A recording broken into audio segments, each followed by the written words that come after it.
In that report, we looked at two communities that have become deserted, and you were also talking about moving a mobile unit to another location for probably better operational capabilities. But does it look like you're overwhelmed?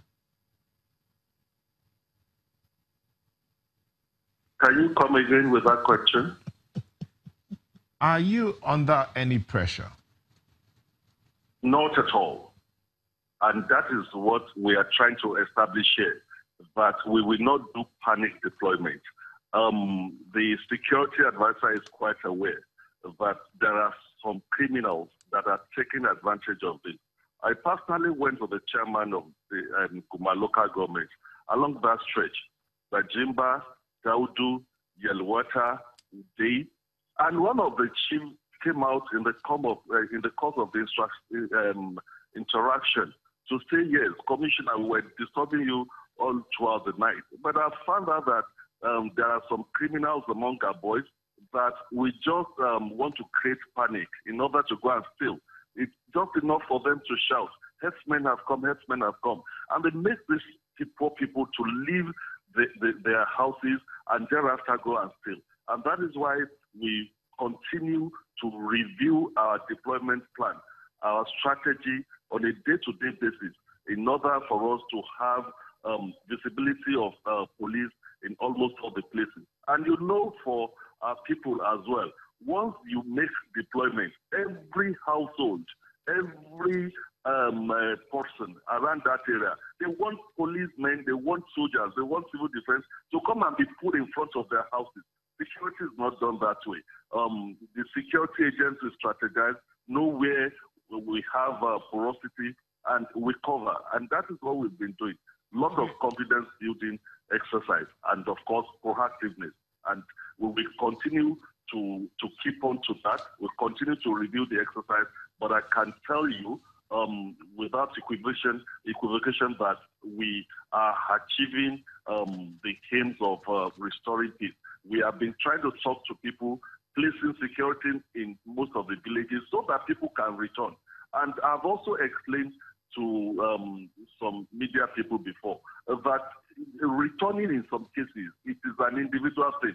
Even within the international community, where they have peacekeeping operations, you see people leaving their homes to IDP camps when they hear that World Food Program is coming to drop food. They collect the food that the World Food Program is going to drop and go back to their homes. So we've been telling these people that, look, don't leave your farms. We have the protection for you, and gradually we will achieve this. Okay, Mr. Washani, because there's no time, let's just narrow down on some things. You talked about some arrests that have been made. What kind of information have you been able to draw from them? I asked that question based on a statement made by our other guest, who is still in our studio in Abuja, Mr. Agezwa, talking about reports that were made about a threat to occupy Benue land. And he said nothing was done about it. So what information have you been able to get from those that you say have been arrested? It is an ongoing process. You know, there is something in this country. We always want to do fire brigade. We don't want to do things methodically. When you have organized crimes like this, you need to talk to the people, use technical tools in order to get more information. The ones that we are sure that we could get conviction, we've worked with the Attorney General of this state, arraigned them, but it's still an ongoing thing. We are still getting more and more information, and we are getting useful information that can lead us to some of these elements. Just early this morning, our sister agency called me to say that, one of the principal suspects that ignited the demonstration and the crisis that happened within Makurdi Metropolis, who is a known cultist, who the state has been looking for, that they've already apprehended him, and we're working together in order to see whether we can recover tools, weapons that they use. So we are working with the government to mop up the weapons that are in the hands of different people. And once we do that, and all of us are on the same page, we'll be able to address the situation holistically. Commissioner, how safe are these displaced people in the IDP camps? They are very, very safe. All the IDP camps are adequately covered. We hear of threats day and night. Oh, they are coming here, they are coming there, and we've given assurance with all the panic nature of the people. No IDP camps had been attacked, and we have strong holds on the IDP camps and in all the villages in order to give confidence to the people to return back up. Okay, Mr. Owosheni, you've said stuff, you've used the phrase given assurance, but it looks like the people do not have confidence in the activities or the efforts of the police, even though there's been massive deployment. How much more effort can you put into ensure that this confidence is built up? We had two guests earlier, Dr. Kwasari and General Agua, who talked about confidence building and the people understanding that the government is working assiduously to ensure their peace. What else can you do to ensure the confidence of the people is built up? It is one thing for you to have the policy deployment. It's a matter of perception. I've given you an example of even within the international system, where people on hearing the World Food Program will come and drop food, they rush to IDP camps. Already there are some people that IDPs in their different homes that are looking for this opportunity. Everybody, most people in this country, like we want to have our own share of the cake. They believe that. But Mr. Owosheni, if I may come in here, I'm sorry I have to interrupt you, Mr. Owosheni, but the people of Benue State are mostly farmers. They grow their food, they eat their food. So why would you think that they'll just want to leave their homes and go to an IDP camps and forget their farms? That is why I tell you that it's a matter of perception. Once you have this deployment there, it is for that person to decide to go back to his home. It is not possible for you to have policemen in different hamlets. And that is in security operation, you strategize, you look at the advantage position you are in that you can use to protect them. And that is what we've been doing with them.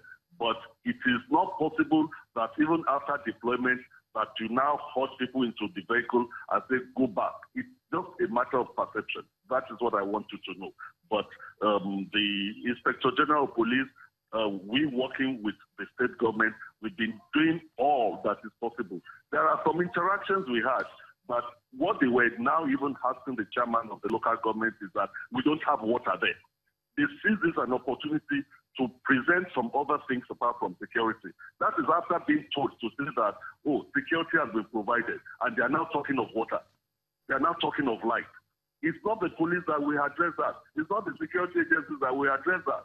Some of them have seized this opportunity to come up with some other things that are outside security.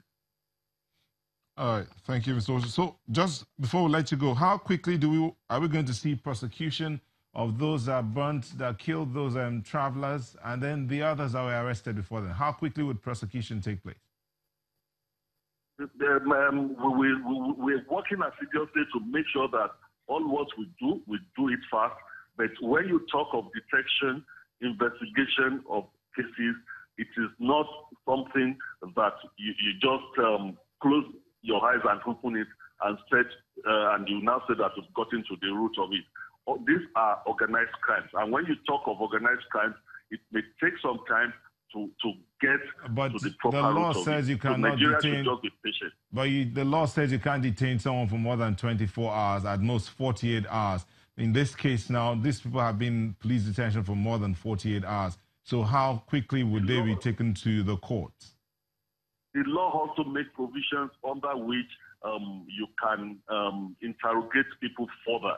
And if you think that you are getting useful information that will lead to the root cause of the matter, there are provisions of the law. So everything we do is within the ambit of the law and ensure that we observe the rule of law. It is here that you want, they say that somebody is murdered and you want a result in 1 hour. Even where you have all the technical input, you have all the expertise, it is not possible. I was telling the security advisor, way that they've been using this. Somebody was killed somewhere about 2 days ago. I will discover that it was a family thing. But people are interpreting it to be part of the herdsmen and farmers clashing. And when you get to such situation, you are methodical about what you are doing, and that is how you can achieve a meaningful result. All right, thank you very much, Mr. Owosheni, Commissioner of Police, Benue State. Thank you for speaking with us.